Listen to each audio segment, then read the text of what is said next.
Well, it seems we got us another bona fide Caitlin Clark hater, and on top of that, she seems to hate Caitlin Clark fans. Shakira Austin thought she scored some points by calling Caitlin Clark wishy-washy. Spoiler, it backfired badly. What she thought was a clapback turned into a career-sized mistake. One moment she's trying to flex, the next she's the internet's favorite target. The backlash was so loud it shook the entire league. But here's the real question. Why do WNBA players keep making Caitlin Clark's job this easy? Star is mad. Wishy-washy fan base.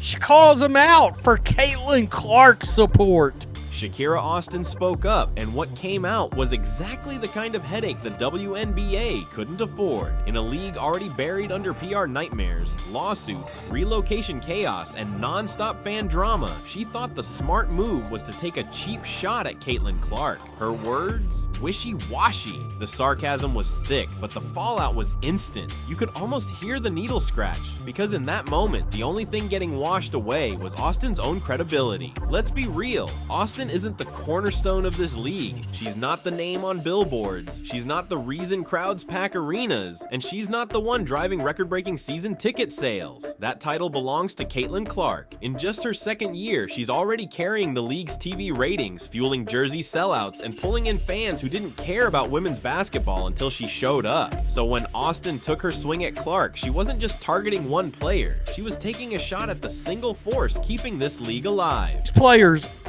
are certifiably insane. Have you ever seen so much pettiness and so much jealousy? And what's crazy is so much ego? And the sad part? She couldn't even come up with anything original.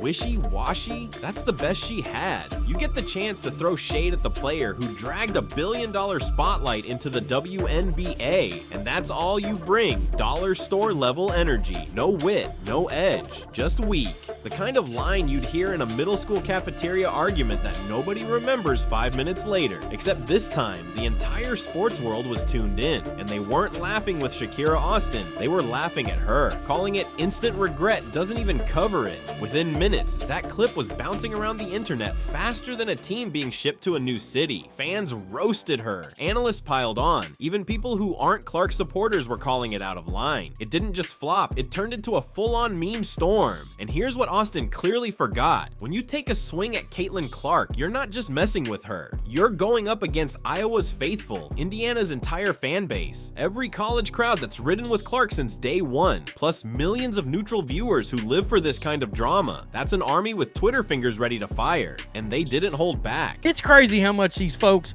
believe they actually move the needle. And I told you guys there was some empty, when I did a reaction video to that Mystics win, I told you guys there was some empty seats. Well, there was, and it seems like it was nearly 3,000 empty seats. Despite there being no stakes for the Mystics, who are already out of the playoffs, the September 7th game had an attendance of 11,883, which is quite close to the 14,000 capacity for CFG Bank Arena. Well, let's not get cute. They sold out, and then basically 2,900 people said, nah, I'm good. If Caitlin Clark's not going to play, I'm not going to show up. Caitlin Clark didn't even have to waste a word on this. No clapback, no post, no statement. Why? Because the scoreboard spoke louder than anything she could have said. In just her second year, she's stacking double-doubles, shattering records, and turning Indiana into must-watch basketball. Calling her wishy-washy made zero sense. If Clark is wishy-washy, then what does that make the rest of the league? A puddle. Every stat shows she's consistent, magnetic, and flat-out undeniable. But here's where it really crossed the line. Austin's jab wasn't just about Clark's game. It carried a racial edge dressed up as a weak insult. And that's when the regret started to sting. You don't aim coded shade at the league's most important star and expect to walk away clean. The WNBA is already under fire for how Clark's been treated because she doesn't fit the preferred narrative. Austin's comment just poured gasoline on that fire. Fans who were already suspicious of bias now had fresh evidence, gift wrapped by Shakira herself. The reaction was was immediate. Headlines exploded, clips went viral, hot take shows had their talking point of the day, debates flared up. Is there a racial divide against Clark? Are players jealous of her spotlight? Suddenly, Austin wasn't just another name on a roster. She became the face of everything critics claim is broken about the league's culture. That's the definition of a self-own, and you could almost feel her teammates cringing, because even if they don't personally love Clark, they know what she means for the league's bottom line. The bigger Clark's star shines, the bigger the TV deals, the sponsorships, the salaries. Taking a swing at her isn't just petty, it's financially reckless, and nothing sours a locker room faster than a teammate who risks everybody else's paycheck. That along for all kinds of reasons. This is one of the reasons. Because they moved games, this and that and the other, so they wanted to keep up the charade till the very last minute. And they moved this game from Washington, D.C.'s Care First Arena, which holds 4,200 people, over to this Baltimore arena. So, Indiana's huge fan base is largely owed to superstar guard Caitlin Clark. Yeah, who is the biggest star in women's basketball by far. I would argue that in current day, she's the biggest star in women's sports, period. Let's just be honest. Clark is out for the rest of the year, we know. Yikes. Caitlin Clark, on the other hand, just keeps rolling. Year 2 in the league, no rookie cushion to lean on, and she's still carrying games like she's been doing this for a decade. She doesn't need to fire back. She doesn't need to talk trash. All she has to do is lace up, hit the court, and prove it again. Every triple she drains, every sold-out arena she draws, makes Shakira Austin's wishy-washy jab look even weaker.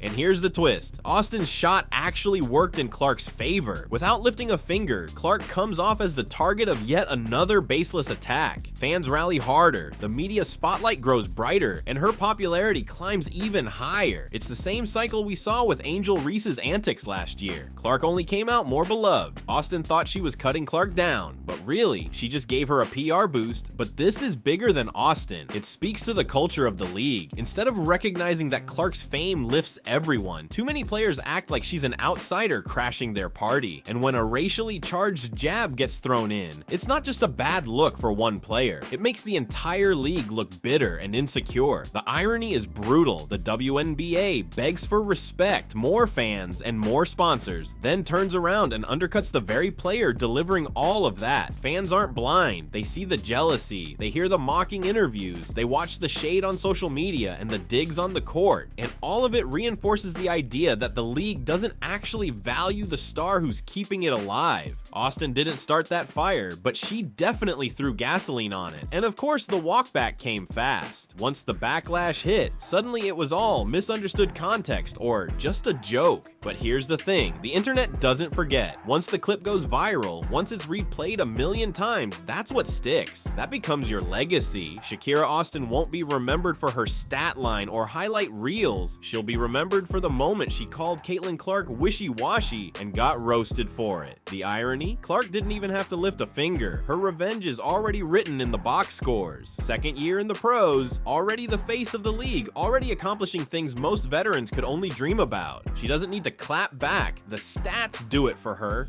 Points, assists, jersey sales, TV ratings. Those are receipts Austin can't come close to touching. So yes, Austin regrets that comment. Maybe she'll never admit it out loud, but you can bet she feels it when she scrolls her mentions, when she sees Clark's highlights all over SportsCenter while her own name trends for all the wrong reasons. That's not a career boost, that's career shrinkage. And the worst part? It's self-inflicted. But this isn't just about one bad moment. It's part of a much bigger problem inside the WNBA. Austin's regret is real, but the league itself could be staring down regrets on an even larger scale. From lawsuits to political pressure, from relocation chaos to blocked ownership deals, dysfunction is seeping into every corner. And like it or not, it all ties back to Caitlin Clark. Because if your league's survival is riding on one star, the last thing you should be doing is letting players publicly tear her down. That doesn't just undercut Clark, it undercuts the entire foundation of the WNBA. Austin's wishy-washy line wasn't just a weak insult, it was a reflection of a league that keeps shooting itself in the foot. Every time momentum builds, someone inside lights the fuse and blows it up. And if you thought Austin's jab at Clark was reckless, wait until you see the disaster the league office created with the Connecticut Sun. Here's the quick version. The Mohegan Tribe, owners of the Sun, struck a $325 million deal with a minority owner of the Boston Celtics. The plan was simple: move the team to Boston. Bigger market, bigger spotlight. You'd think the WNBA would jump at the chance to have someone value one of their franchises at that level, but nope. The league didn't even let the offer reach the Board of Governors. They killed it before it ever hit the table. And it gets messier. The Mohegan Tribe then received another deal, $325 million, to keep the team in Connecticut. That too was blocked. Why? Because Hartford never applied for an expansion team. Translation: moving the franchise 20 minutes down the highway was somehow against the rules. Then came the shady part. The league swooped in with its own solution, offering $250 million, far below the outside bids, so they could flip the team, ship it to Houston, and cash in on a relocation fee. Basically, sell to us on the cheap, or you don't sell at all. Sounds less like a professional league, more like a shakedown. No wonder a US senator stepped in and warned the WNBA they were flirting with federal antitrust violations. Think about the optics. This is the same league that can't pack a finals arena without Caitlin Clark, and now Washington is breathing down its neck for acting like mob bosses with one of its franchises. The timing could not be worse. Clark is only in her second year, still carrying the sport on her shoulders, still driving ticket sales, TV ratings, and sponsorships.